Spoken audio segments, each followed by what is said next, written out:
162 kilometrong farm-to-market roads ang nakumpleto simula nang umupo si Pangulong Ferdinand R. Marcos Jr. Malaking tulong yan para mas mapadali ang pagbiyahe ng mga produkto sa merkado. Ang detalye sa Balitang Pambansa ni Clazel Pardilla ng PTV Manila. Ang sapat na supply at abot-kayang presyo ng pagkain sa administrasyon ni Pangulong Ferdinand R. Marcos Jr. prioridad at binibigyang pansin. Patunay dyan ang pagtatayo ng mga farm-to-market road.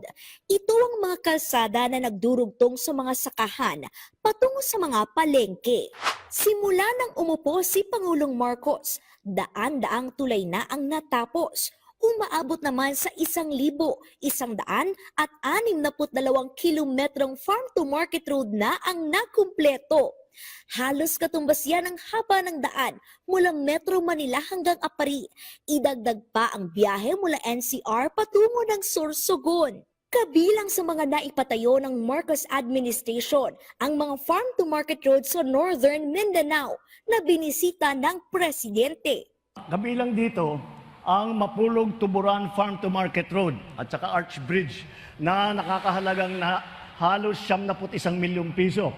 Isang proyektong magpapabilis ng transportasyon at magbibigay ng mas malaking kita sa ating mga magsasaka. Sa buong rehiyon, nakapagtayo na tayo ng halos 70 kilometrong farm-to-market road at mga tulay na tinatayang nasa 105 linyang metro. Napakinabangan na rin ito ng halos 16,000 pamilyang Pilipino. Bakit nga ba mahalaga ang mga farm-to-market road? Sa tulong kasi nito, napadadali ang biyahe ng mga produkto. Ibig sabihin, mas sariwang nakararating ang mga pagkain sa mga consumer. Pinabababa rin ito ang gasto sa transportasyon na makababawas sa presyo ng mga produkto.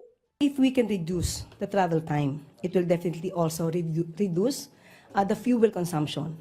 And it will benefit all travelers and also those that will transport.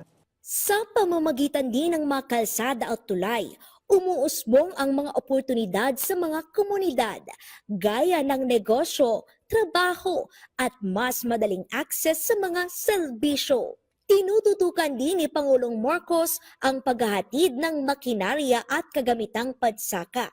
Higit kumulang 50,000 farm equipment at mga pasilidad na ang natanggap ng mga kooperatiba at asosasyon ng mga magsasaka. Halimbawa dyan ang mga makinang makapagpapatuyo sa palay na ipinamahagi ng Department of Agriculture sa Zamboanga Peninsula. Layo nitong maiwasan ang pagkabulok ng mga palay habang pinagaganda ang kalidad upang maibenta ng mga magsasaka sa disenteng halaga. Focus din ng administrasyon ng pagtatayo ng cold storage facilities, gaya ng ginagawa sa Alcala, Pangasinan. Imbakan ito ng mga pagkain para maitabi ang sobra-sobrang supply at mailabas sa panahon na kinakailangan ng mga consumer. Lahat ng ito ay may isa lamang layunin. Tiyakin ang mas maraming ani, ang mas mataas na kita, mas maayos na buhay para sa ating mga magsasaka. Mula sa PTV Manila, Clazel Pardilla.